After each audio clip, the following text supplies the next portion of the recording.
I, 32M, never thought I'd be writing this post, but recent events have left me questioning everything about my relationship with my mother. The situation is complex and painful, and I'm hoping for some outside perspective on whether I'm making the right decision. I've been married to my wife Dorothy, 30F, for 5 years now, though our story together began even earlier. We met at a college reunion through mutual friends, and I still remember how she lit up the entire room with her presence. Dorothy has this incredible ability to make everyone around her feel valued and heard, and I was instantly drawn to her genuine warmth and intelligence. By our third date, as we walked through the park sharing ice cream and talking about our dreams for the future, I knew with absolute certainty that I wanted to spend my life with her. Our courtship was filled with those perfect little moments that make life beautiful. After 2 years of dating, during which we moved in together and built a life that felt like it had always been meant to be, we got married in an intimate ceremony. We kept it small and personal, inviting only our closest family and friends.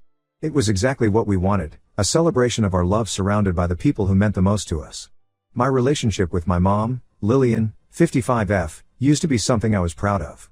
After losing my dad to cancer when I was just 12, Mom became my everything. She worked herself to the bone, juggling 2 jobs, a day shift at an accounting firm and evening waitressing, to ensure I could pursue my dreams. I watched her come home exhausted night after night, yet she always made time to help with my homework or listen to my teenage problems. She made countless sacrifices to put me through college, refusing to let me take out loans even when it meant she had to give up basic comforts for herself. This dedication created a bond between us that I thought was unbreakable. Everything changed 3 years ago when she met Robert, 58M. Initially, I was genuinely happy for her. After 2 decades of focusing solely on me and my needs, she deserved to find love again. Robert presented himself as a caring, established professional who had gone through his own struggles as a divorced father of 2, Jackson, 28M, and Emma, 25F. During their 6-month courtship, he seemed to make my mom happier than I'd seen her since Dad was alive. She smiled more, started taking better care of herself, and finally seemed to be living for herself rather than just for me. Their wedding was small, similar to mine and Dorothy's, and I gave a heartfelt toast welcoming Robert to our family. However, the dynamics shifted dramatically once they returned from their honeymoon. Robert and his children moved into our family home, the house my father had built with his own hands, where every corner held precious memories of him. While I understood the practicality of the decision, watching Jackson and Emma claim spaces that had been sacred to my childhood felt like a slow erosion of my father's memory.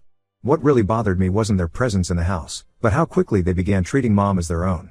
Within weeks, their social media was flooded with photos of them with Mom, captioned with phrases like "best mom ever" and "finally got the mother we always deserved." Mom didn't just allow this, she actively encouraged it, sharing these posts with her own emotional captions about how blessed she was to have gained 2 more children. The real test of our relationship came 8 months ago when Dorothy and I announced our pregnancy. We had specifically waited to tell everyone until after the first trimester, wanting to be certain everything was stable. Mom's initial reaction seemed genuinely excited. She hugged us both, cried happy tears, and immediately started talking about all the baby things she had saved from my childhood. However, her enthusiasm was short-lived. At the same dinner where we announced our news, Emma revealed her engagement to her longtime boyfriend. From that moment on, it became impossible to discuss anything baby-related without Mom somehow steering the conversation back to Emma's wedding plans. Every time I tried to engage her in conversations about the nursery or ask for her advice about pregnancy, she would find a way to relate it back to Emma's wedding preparations. When we learned we were having a girl, I was overjoyed. I had secretly hoped for a daughter, imagining building the same kind of close relationship with her that I had once shared with my mom. But even this special moment was overshadowed when I discovered Mom had begun giving away all my carefully preserved baby items, clothes, toys, and even family heirlooms, to Emma, justifying it by saying she might need them soon after getting married. The baby shower incident was what finally broke me. Dorothy had lost her own mother to COVID 2 years ago, and the loss still weighs heavily on her. Mom knew this and had promised to help organize the shower, knowing how much Dorothy needed maternal support during this time. But 2 days before the event, Mom called to say she couldn't make it because Emma needed her help picking out wedding dresses. Her exact words were, "Emma needs me more right now, she's actually getting married, while Dorothy is just having a baby." Those words shattered something in me. The casual dismissal of our child, the implication that Emma's wedding was somehow more significant than the birth of her first grandchild, and the complete disregard for Dorothy's feelings in her vulnerable state, it was all too much. When I confronted her, the argument quickly escalated. I told her she had changed completely since meeting Robert, that she had forgotten who her real family was. She broke down crying, but instead of acknowledging her behavior, she accused me of being selfish and unable to share her love. Robert stepped in then, telling me I was being disrespectful and needed to apologize to my mother. His intervention only fueled my anger. This man who had known my mother for 3 years was now lecturing me about my relationship with her. I left without apologizing, and we haven't spoken properly since. That was 3 months ago. Mom has reached out multiple times, but her messages aren't apologies, they're demands that I be reasonable and accept her new family. Dorothy gave birth to our beautiful daughter Emily last week, and Mom found out through social media. Now she's calling and messaging constantly, insisting on her right to meet her granddaughter. Robert, Jackson, and Emma have joined in, sending messages accusing me of being cruel and vindictive by keeping a grandmother from her grandchild. Dorothy, despite everything, has suggested we might consider giving Mom another chance for Emily's sake. But I can't bring myself to do it. I don't want my daughter to grow up experiencing the same kind of conditional love and divided loyalty that I've witnessed from my mother. I don't want Emily to ever question her worth or place in her grandmother's heart the way I now question mine. Am I the asshole for standing my ground and keeping my mother away from Emily? Am I denying my daughter a potentially meaningful relationship out of spite, or am I protecting her from inevitable hurt? Update 1 First, I want to thank everyone who took the time to read and respond to my original post. Your comments and insights gave me a lot to think about, and they ultimately gave me the courage to do something I've been avoiding, having a final, honest conversation with my mom. After carefully considering everyone's advice, I decided to meet with her alone at a small coffee shop near my house. It's a quiet place I used to frequent during my college years, and somehow the familiarity of the setting felt right for what I knew would be a difficult conversation. I arrived early and chose a table in the corner, away from other customers, wanting to ensure we'd have enough privacy for what needed to be said. The moment my mom walked in, I could see the toll the situation had taken on her. She looked tired, smaller somehow, with dark circles under her eyes that her makeup couldn't quite hide. As soon as she spotted me, her eyes welled up with tears, and she rushed over, immediately launching into how much she missed me and Emily. She pulled out her phone, trying to show me pictures of Emma's wedding preparations, as if everything was normal, as if we were just having a casual catch-up. I had to interrupt her. I'd spent the previous night preparing what I wanted to say, and I knew if I didn't stay focused, we'd fall into our old pattern of avoiding the real issues. I started by telling her that I needed her to understand how deeply her actions had hurt not just me, but Dorothy and, by extension, Emily. I explained how her absence during Dorothy's pregnancy had affected my wife, who was already struggling with the loss of her own mother during such a significant life event. That's when Mom's demeanor changed completely. The tears dried up, replaced by a defensive stance I'd become all too familiar with lately. She straightened in her chair and said something that still echoes in my mind. "You're being selfish, sweetheart. Can't you understand that after all these years, I finally have the big family I always wanted?" Her words hit me like a physical blow. She continued, explaining that after Dad died, she had dedicated her entire life to me, sacrificing any chance at happiness for herself. Now that she finally had found joy again, she felt I was trying to take it away from her. The way she framed it made me question myself for a moment. Was I really being selfish? But then she said something that changed everything. As she was defending her actions, she revealed that Robert had given her an ultimatum early in their marriage. He had told her that if she wanted their marriage to work, she needed to treat Jackson and Emma exactly the same way she treated me. No differences, no special considerations, no acknowledgement of our unique history together. According to Mom, Robert had explained that his first wife's abandonment had left deep emotional scars on Jackson and Emma. They had severe trust issues, he'd said, and any sign that Mom favored me or my family over them would be devastating to their emotional well-being. Mom admitted that Robert had made it clear that if she couldn't provide this level of equality, their marriage wouldn't last. The revelation left me speechless. When I finally found my voice, I asked her why she had never told me this before, why she had agreed to such an absurd demand. Her response broke my heart all over again. Through fresh tears, she confessed that she was terrified of being alone again. The years after Dad's death had been the loneliest of her life, she said, and the thought of returning to that solitude was unbearable. She had convinced herself that if she just tried hard enough, she could make everyone happy. "I know what I did was wrong," she whispered, clutching her coffee cup so tightly her knuckles turned white. "But I told myself it was for the greater good. That having a complete family again was worth any price." I took a deep breath before responding. I explained to her that in trying to make Jackson and Emma happy, she had effectively lost her actual son and granddaughter. I told her that she could have had everything, a loving husband, stepchildren who cared for her, and her original family, if she had just stood up to Robert's unreasonable demands. A real blended family doesn't require erasing existing relationships, it means building new ones while honoring the old. Mom started to argue that Jackson and Emma were her real children too now, but I cut her off. I couldn't listen to that anymore. Instead, I laid out what needed to happen if she wanted to be part of Emily's life. First, she needed to stand up to Robert and make it clear that while she loves Jackson and Emma, her relationship with them is fundamentally different from her relationship with me, and that's okay. Second, she needed to give Dorothy a genuine apology for abandoning her during her pregnancy when she needed maternal support the most. The hope I'd felt at the beginning of our meeting evaporated as I watched Mom's face fall. Instead of considering my words, she immediately started making excuses about how Robert wouldn't understand, how it would create problems in her marriage, how Jackson and Emma would be hurt. That's when I realized that nothing was going to change. My mother was still choosing the appearance of a perfect new family over the reality of her existing one. As I stood to leave, she grabbed my arm, begging me not to go. The desperation in her voice nearly broke my resolve, but I managed to say what I needed to say. I hope Robert and your stepkids are worth losing your son and granddaughter over. The aftermath of our meeting proved I'd made the right decision. While I was driving home, Mom called Dorothy, not to apologize as I'd asked, but to try to convince her to change my mind. She wanted Dorothy to persuade me to forgive her without any conditions, without any real change on her part. Dorothy, who has shown more patience through this entire ordeal than I probably deserve, finally reached her limit. She told my mother not to contact us again unless she was ready to acknowledge her mistakes and make real changes. That evening, Robert called. He was furious, yelling about how I was manipulating my mother with ultimatums and trying to destroy her happiness. When I attempted to explain my position, he talked over me, insisting that I needed to grow up and accept that Mom had a new life now. The conversation ended when I hung up on him mid-rant and blocked his number. Jackson and Emma have since taken to social media, posting thinly veiled messages about selfish people who can't share their parents' love. I blocked them too. Mom has been trying to reach me through other relatives, but I'm standing firm. While some family members think I'm being too harsh, most understand my position, especially after hearing how Robert had essentially forced Mom to choose between her new marriage and her son. Through all of this, I keep reminding myself that Dorothy and Emily are my priority now. I won't let anyone make them feel less important ever again. Sometimes at night, when I'm holding Emily and watching her sleep, I feel a deep sadness for what she's missing. But then I remember that it's better to have no grandmother than one who would make her feel like she matters less than her step-aunt's wedding. Update 2: I wasn't planning to write another update so soon, but something happened yesterday that has completely shattered any remaining hope I had of reconciliation with my mother.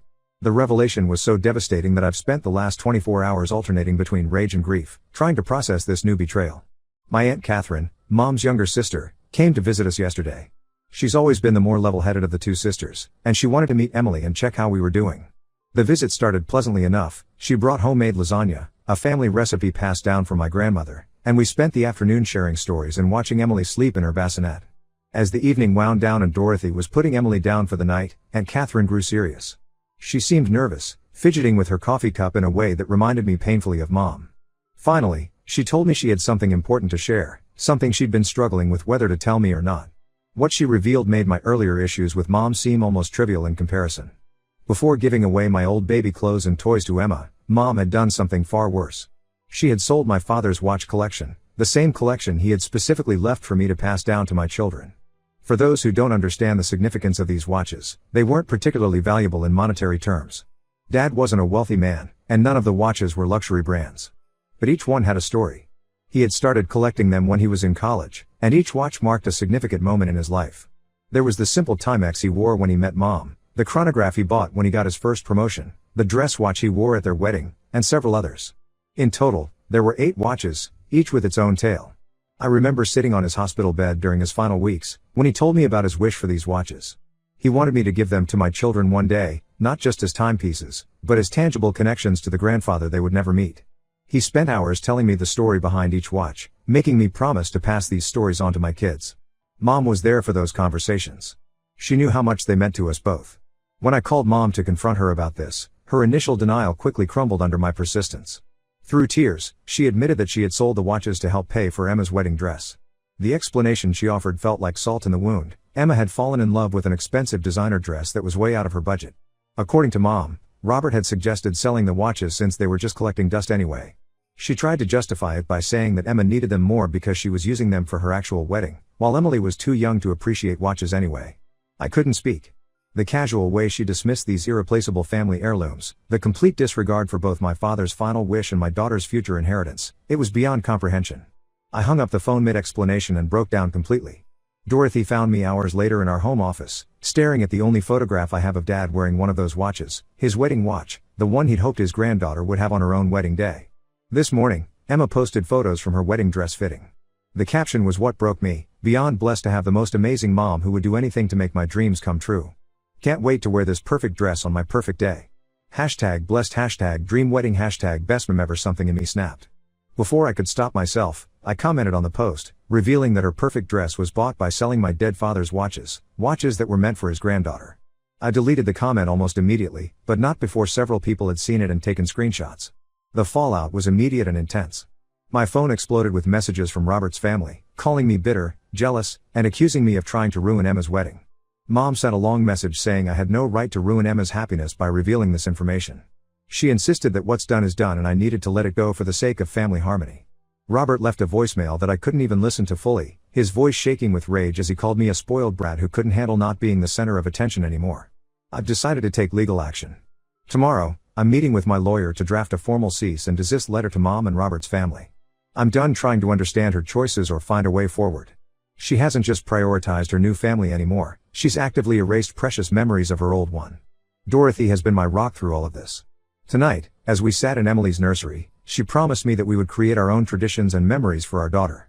Maybe someday, when Emily's older, I'll start a new watch collection for her, one that tells the story of our family, including the hard lessons we learned about love, loyalty, and standing up for what's right. Final update. I've debated whether to write this final update, but I feel I owe it to everyone who has supported me through this journey to provide closure to this chapter of my life. Emma's wedding was last month, a fact I learned through the flood of social media posts that seemed to fill every platform. My mom, true to form, went above and beyond for the celebration.